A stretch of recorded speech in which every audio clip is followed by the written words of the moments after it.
కాసేపట్లో జిల్లాల కలెక్టర్లతో AP CM Jagan video conference నిర్వహించనున్నారు. ఈ కాన్ఫరెన్స్కు కలెక్టర్లతో పాటు ఎమ్మెల్యేలు, ఎంపీలు కూడా హాజరు కావాలని ఆదేశించారు. జనవరిలో 3 కీలక పథకాల అమలుపై ఏపీ ప్రభుత్వం ఫోకస్ చేసింది. పెన్షన్ 3000కు పెంపు, చేయూత, ఆసరా పథకాల అమలుపై ఏపీ ప్రభుత్వం కసరత్తు చేస్తోంది. జనవరి 1 నుంచి పెరిగిన పెన్షన్ల పంపిణీ కార్యక్రమంలో నేరుగా పాల్గొనాలని ఎమ్మెల్యేలకు సూచించే అవకాశం ఉంది.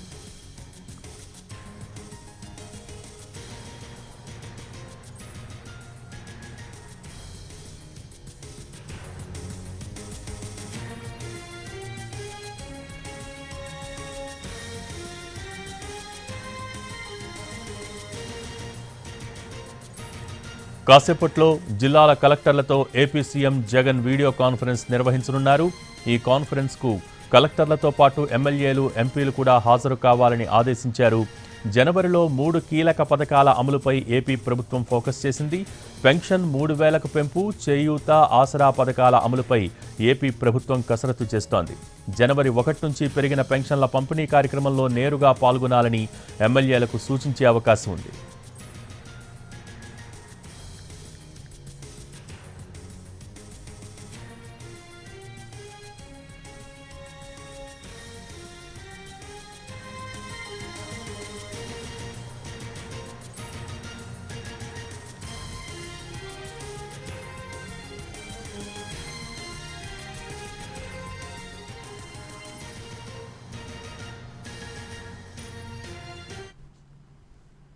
వైసీపీలో మార్పులు చేర్పులు ఏపీలో అలజడి రేపుతున్నాయి.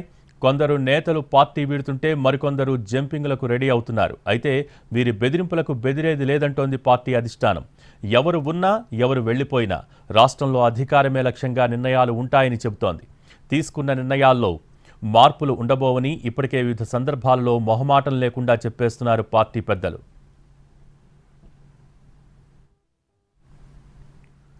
పది రోజులుగా జరుగుతున్న కసరత్తులో ఇప్పటికే కొందరికి సీటు లేదని క్లారిటీ ఇవ్వగా మరికొందరిని వేర్వేరు స్థానాలకు మార్చారు. ఎమ్మెల్యేలపై వ్యతిరేకత, సామాజిక సమీకరణాలు, టీడీపీ, జనసేన పొత్తును దృష్టిలో పెట్టుకుని మార్పులు చేర్పుల కసరత్తు సాగిస్తున్నారు వైసీపీ అధినేత జగన్. దీంతో నిన్న సీఎం క్యాంపు కార్యాలయానికి క్యూకట్టారు ఎమ్మెల్యేలు. ఇందులో కొందరికి నచ్చచెప్పి పంపించింది అధిష్టానం. నియోజకవర్గ ఇన్ఛార్జీల మార్పులు చేర్పులపై రీజనల్ కోఆర్డినేటర్స్తో ముఖ్యమంత్రి జగన్ నిన్న సమావేశమయ్యారు. విజయసాయిరెడ్డి, పెద్దిరెడ్డి రామచంద్రారెడ్డి, మిథున్ రెడ్డి, వైవి సుబ్బారెడ్డి, బొత్స సత్యనారాయణ, మరి రాజశేఖర్, అయోధ్యరామరెడ్డిలు ఈ సమావేశంలో పాల్గొన్నారు. మార్పులు చేర్పులపై వారితో చర్చించారు.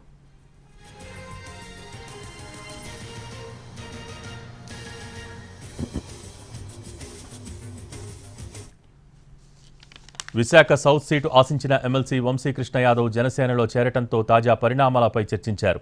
సాధ్యమైనంత త్వరగా మార్పుల కసరత్తు పూర్తి చేసి ఎన్నికల శంఖారావం పూరించాలని జగన్ భావిస్తున్నారు.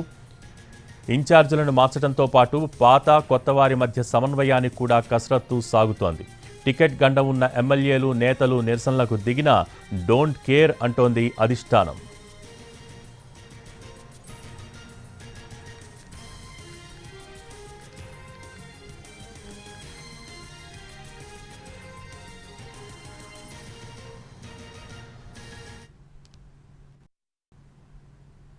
చాలా బలోపేతంగా ఉంది. దీంట్లో ఏ కారణాల వలన ఎవరైనా పోతుంటేనో, లేదా ఇక్కడ ఇంతకు మించి గ్రోత్ లేదని వాళ్ళు అనుకుంటేనో, వాళ్ళ సొంత కారణాలతో ఎవరు పోయినా కూడా వీళ్ళెందరూ నచ్చచెప్పడానికి ట్రై చేస్తాం. కానప్పుడు చేయగలిగిందే ఉంది పార్టీ. నేను చెప్పదలుచుకుంది అయితే ఒకటే, ఈ పార్టీ డిమాండ్ ఉంది దీనికి. ఎందుకంటే ఫామ్లో ఉన్నాం పూర్తి కాబట్టి ఖచ్చితంగా ఇక్కడ అన్ని రకాల ఇవి వస్తుంటాయి. వచ్చినవి సర్ది చెప్తుంటాం, ఇంకోటి చేస్తుంటాం. ఇమడి లేని వాళ్ళు పోతుంటారు.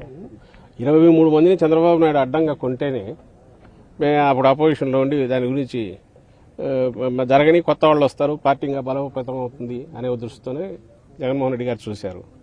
ఇలాంటి చిన్న చిన్న వాటికో ఇంకో వాటికో దీని గురించి పెద్ద ఆలోచించాల్సిన అవసరం ఉందని కూడా మేము అనుకోవాలి.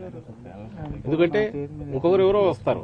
వైఎస్ఆర్ కాంగ్రెస్ పార్టీ జగన్మోహన్ రెడ్డి గారు దీంతో ఎమ్మెల్సీ పదవి ఇచ్చినా కూడా పార్టీకి రాజీనామా చేసి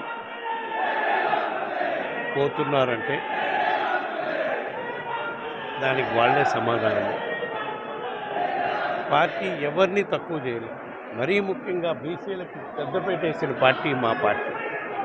ఎంతోమంది నాయకులు ఉన్న బీసీగా వంశీకి న్యాయం చేయాలి అని పట్టుబట్టి ఎమ్మెల్సీ పదవి ఇచ్చాడు మా ముఖ్యమంత్రి జగన్మోహన్ రెడ్డి. సరే, ఏ కారణాల వల్ల పోయారో దేనికి పోయారో వాళ్ళే చెప్పాలి. ఎవరు పోయినా మా పార్టీకి ఇబ్బంది ఏమి లేదు. తప్పకుండా రాబోయే రోజుల్లో ప్రజల ఆశీస్సులతో మళ్ళా జగన్మోహన్ రెడ్డి గారు ముఖ్యమంత్రి అవుతారు. ఈ పవన్ కళ్యాణ్ గారు చంద్రబాబు నాయుడు గారు ఎన్ని మాటలు చెప్పినా ఎన్ని ఇవి చేసినా కూడా కుట్రలు కుతంత్రాలు చేసినా మా నాయకుడికి మా ప్రభుత్వానికి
వైసీపీలో మార్పులు చేర్పులు ఏపీలో అలజడి రేపుతున్నాయి. కొందరు నేతలు పార్టీని వీడుతుంటే మరికొందరు జంపింగ్లకు రెడీ అవుతున్నారు. అయితే వీరి బెదిరింపులకు బెదిరేది లేదంటోంది పార్టీ అధిష్టానం. ఎవరు ఉన్నా ఎవరు వెళ్లిపోయినా రాష్ట్రంలో అధికారమే లక్ష్యంగా నిర్ణయాలు ఉంటాయని కూడా చెప్తోంది. దీనికి సంబంధించి పూర్తి సమాచారం మా ప్రతినిధి రవిచంద్ర వైజాగ్ నుంచి అందించేందుకు లైవ్లో సిద్ధంగా ఉన్నారు.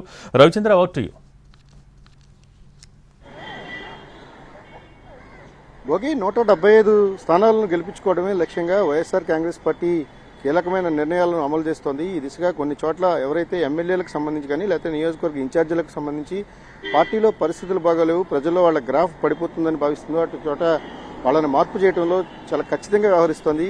ఇందులో భాగంగానే కొంతమంది నేతలకు ఇప్పటికే తాడేపల్లికి పిలిచి వివరంగా చెప్తున్నారు. పార్టీకి సంబంధించి ముఖ్య నాయకత్వం ఎప్పటికప్పుడు మాట్లాడుతున్నది. ఇక రీజనల్ కోఆర్డినేటర్లకు ఎప్పటికప్పుడు ఆ పార్టీలకు సంబంధించిన ఎమ్మెల్యేలు ఎవరైతే ఉన్నారో ఎమ్మెల్యేల మీద వస్తున్న విమర్శలు కావచ్చు, ఎమ్మెల్యేల మీద వస్తున్న ఇబ్బందికరమైన పరిస్థితులు ఎక్కడైతే ఉన్నాయో వారందరినీ కూడా పిలిచి మాట్లాడబోతున్నారు. ఇక భవిష్యత్తులో మరికొన్ని మార్పులు ఉంటాయి. ఖచ్చితంగా ఎవరైతే గెలుస్తారో గెలవడానికి పాటుగా ప్రజల్లో మన్నన పొందిన వారికి మాత్రమే వచ్చే ఎన్నికల్లో పోటీ చేసే అవకాశం ఉంటుంది. ఈ దిశగా బెదిరింపులు కావచ్చు, పార్టీకి సంబంధించిన విధేయత కన్నా ప్రజల్లో మన్నన ఉన్నవాళ్ళు, ప్రజల్లో గౌరవప్రదంగా బ్రతుకుతున్న వాళ్ళు ఎవరైతే ఉన్నారో ఎమ్మెల్యేలు ఉన్నారో వారి గుర్తింపు ఆధారంగానే ఈ ఎన్నికల్లో సీట్లు రాబోతున్నాయి. గెలవడం అనేది అల్టిమేట్ కాబట్టి ఇప్పుడు బహుశా అంటే ప్రతిపక్ష పార్టీలు బలం అవుతున్నాయి. ప్రతిపక్ష పార్టీలు బలంగా వస్తున్న తరుణంలో కేవలం ఎమ్మెల్యేల మీద వ్యతిరేకత కారణంగా అక్కడ సీట్లను కోల్పోవడం అనేది ఇబ్బందికరంగా మారుతుంది. అది ప్రభుత్వాన్ని కూడా అస్థిరపరిచే అవకాశం ఉంటుంది. కాబట్టి ఖచ్చితమైన విధానాన్ని అయితే అమలు చేస్తుంది. ఈ దిశగా పార్టీ మొదటి నుంచి ఒక స్టాండ్ తీసుకుంది. ఎవరైతే అసంతృప్తులుగా ఉన్న వారిని కూడా పరిగణలోకి తీసుకోవాల్సిన అవసరం లేదు. కొన్ని చోట్ల అసంతృప్తులు ఉన్నప్పటికీ కూడా వారిని అంత సీరియస్ విషయంగా పార్టీ అయితే భావిస్తున్నట్టుగా మనకి కనిపించడం లేదు. కొద్దిసేపటి క్రితం Uttarandhra regional coordinator YV Subbareddy చాలా స్పష్టమైన ఒక ప్రకటన చేశారు. 175 స్థానాల్లో గెలవడం దిశగా అసంతృప్తులు ఉన్నా కూడా వాటిని మేము ఖాతరు చేయాల్సిన అవసరం లేదు, భవిష్యత్తులో మరికొన్ని మార్పులు ఉంటాయని బలమైన సంకేతం ఇచ్చారు. దీన్ని బట్టి ఓవరాల్గా స్టేట్ అంతా కూడా ఇదే విధానం అమలు కాబోతోంది. ఎక్కడైతే ఎమ్మెల్యేలకు సంబంధించిన గ్రాఫ్ లేదో, గ్రాఫ్ పడిపోయిందో వారందరినీ కూడా మార్చడానికి హైకమాండ్ చాలా ఖచ్చితమైన నిర్ణయంతో మాత్రం అర్థమవుతోంది. ఈ దిశగా ఇప్పటికే అనేక సార్లు ఎమ్మెల్యేలకు కూడా అవకాశం ఇచ్చారు. అనేక సార్లు గడప గడపకి మన ప్రభుత్వంలో ఫెయిల్యూర్స్ కావచ్చు, లేకపోతే ఇతర సామాజిక బస్సు యాత్రకు సంబంధించిన విషయాల్లో కానీ అనేక సార్లు ప్రభుత్వం వీటన్నిటిని కూడా సమీక్షించింది.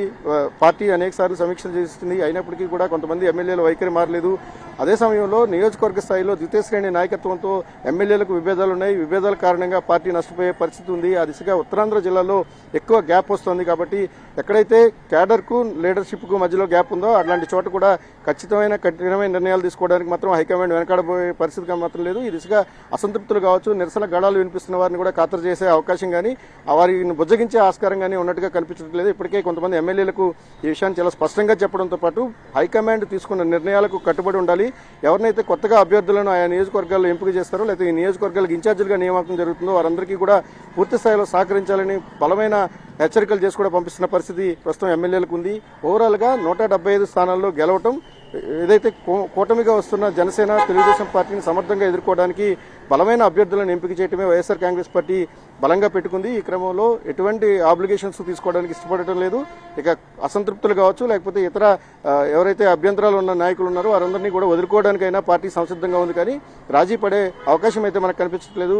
పార్టీకి సంబంధించిన ముఖ్య నాయకత్వం చెప్తున్న ప్రకటనలు కావచ్చు, లేకపోతే వారు చేస్తున్న అడుగులు వేస్తున్న విధానం చూసినప్పుడు కూడా ఎవరిని కూడా బుజ్జగించాలనో, లేకపోతే వారిని బుజ్జగించడం ద్వారా మరోసారి ఆ ప్రాంతంలో కావచ్చు ఆ సిట్టింగ్ సీట్లను కోల్పోవడానికి వైఎస్ఆర్ కాంగ్రెస్ పార్టీ సిద్ధంగా లేదనేది మాత్రం మనకు అర్థమవుతోంది. భోగి.